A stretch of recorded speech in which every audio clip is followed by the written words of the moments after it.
Dear audience, আসসালামু আলাইকুম। Dear audience, বরাবরের মতো আজকেও আপনাদের মাঝে বহুত ইম্পর্টেন্ট একটি প্রোগ্রামিং ভিডিও নিয়ে আবারও আপনাদের সামনে হাজির হলাম। আমি Mohammad Suman Patwari, garments job news YouTube channel. Dear friends, আজকে আমরা দেখব ISM SB71S এই মডেলের সার্ভো মোটর কন্ট্রোল বক্সের নিডল বার ডাউন এবং আপ পজিশন কীভাবে করবেন, এবং নিডল বার ডাউন পজিশনে থাকা সত্ত্বেও আমাদের নিডল বার কাজের শেষে আপ হচ্ছে না।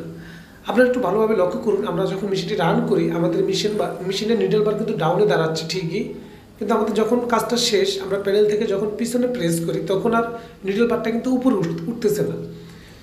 আমরা প্যানেল থেকে পিছন দিকে প্রেস করতেছি, অর্থাৎ আমাদের নিডলের যে কাজটা শেষ, এখন আমাদের নিডল বার উপরে উঠে যাবে, সেটা আর উঠতেছে না। সেটা আমরা কীভাবে সমাধান করব এই ছোট্ট একটি ভিডিওতে আপনাদেরকে দেখিয়ে দেব। শুরুতে আমরা মেশিনের পাওয়ারটি অফ করে দিব এবং এম বাটন প্রেস করে ধরে আমরা মেশিনের পাওয়ারটি অন করব। অন করার পর আমাদের সামনে যে কোনো একটি প্রোগ্রাম চলে আসতে পারে। আমরা এম বাটন প্রেস করে আমরা প্রোগ্রাম চেঞ্জ করে নিয়ে যাব P6 নাম্বার প্রোগ্রামে। যে কোনো প্রোগ্রাম থাকতে পারে, আমরা P6 নাম্বার প্রোগ্রামে চলে আসব এবং এখান থেকে আমরা ইন্টার বাটন প্রেস করব। ইন্টার বাটন প্রেস করলে এখানে প্রোগ্রাম অফ লেখা থাকবে, আমরা এটাকে অন করে দিব। অন করে 3 সেকেন্ড আমরা ইন্টার বাটন প্রেস করে ধরে রাখবো সেভ হওয়ার জন্য।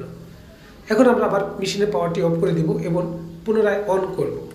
এখন যদি আমরা মেশিনটি রান করি তাহলে আমাদের মেশিনের নিডল বার ডাউন পজিশনে আছে। আমরা এখন ডাউন পজিশন থেকে যখন প্যাডেল পিছনে প্রেস করব আমাদের নিডল বারটা কিন্তু আপ হয়ে যাবে। অর্থাৎ আমাদের সিনক্রোনাইজার যদি পজিশন ঠিক থাকে আমাদের নিডল বার ডাউন থাকবে, আমাদের কাজ শেষ হয়ে যাওয়ার পর প্যাডেল পিছনে প্রেস করলে নিডল বারটি আপ হয়ে যাবে। তো এই সিস্টেমে আপনারা চাইলে এই SB71 এর কন্ট্রোল বক্সের থেকে এই প্রোগ্রামটা করে নিতে পারবেন। তো ভিডিওটি কেমন লাগলো অবশ্যই কমেন্টে জানাবেন। যদি ভালো লেগে থাকে তাহলে অবশ্যই একটি লাইক করে দিবেন, এবং আপনি যদি আমার চ্যানেলে নতুন হয়ে থাকেন তাহলে অবশ্যই আমার চ্যানেলটি সাবস্ক্রাইব করে রাখবেন এবং পাশে থাকা ঘন্টা এবং বেলটি বাজিয়ে রাখবেন এই ধরনের নিত্য নতুন ভিডিও নেক্সট টাইম পাওয়ার জন্য। আল্লাহ হাফেজ।